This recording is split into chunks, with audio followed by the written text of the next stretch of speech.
There's a predator in Africa that rarely makes the headlines, yet it's one of the most effective hunters on the planet. It doesn't have the strength of a lion or the speed of a cheetah, but when it moves with purpose, and when it hunts, it almost never fails. Meet the African wild dog, also known as the painted dog. A creature that doesn't just survive, it thrives on cooperation. At first sight, it might not look like much. Slender body, long legs, big ears. But looks can be misleading. Behind that lean frame is an athlete built for endurance.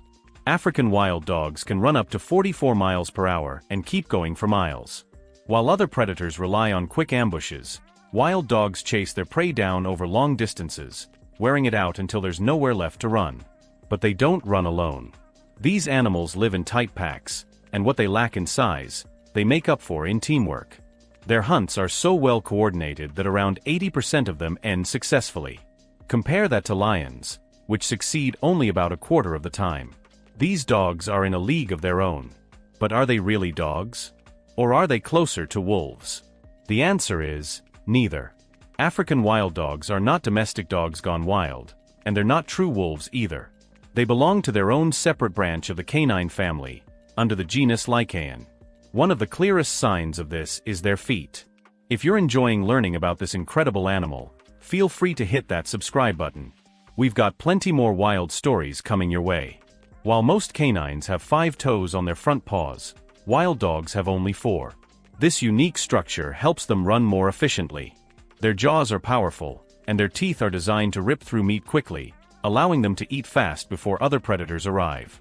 These small details may seem subtle, but they set them apart as something entirely unique. They aren't just wild versions of something we already know, they're a species all their own. One of the most fascinating things about them is how they treat each other. Adults will travel miles, hunt together, then return and regurgitate food for the young. Even injured or elderly members are cared for, they're not left behind. And that unity is what keeps them alive in such a competitive landscape. Then there are the ears. Oversized, always moving, tuned in to every sound around them. They help with hearing, of course, but they also help with temperature regulation. In the African heat, those big ears act like natural fans, cooling the body during long chases. These dogs cover huge distances every day.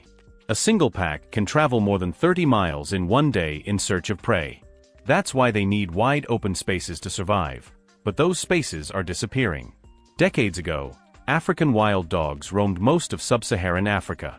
Today, they're found in only a handful of areas.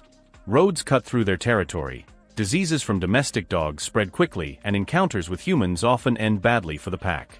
As of now, fewer than 6,000 adult individuals remain in the wild. Despite all this, they continue to fight for survival. Each morning, they rise, regroup, and move. Their future is uncertain, but their determination is not. That's just one of many animal stories we tell here.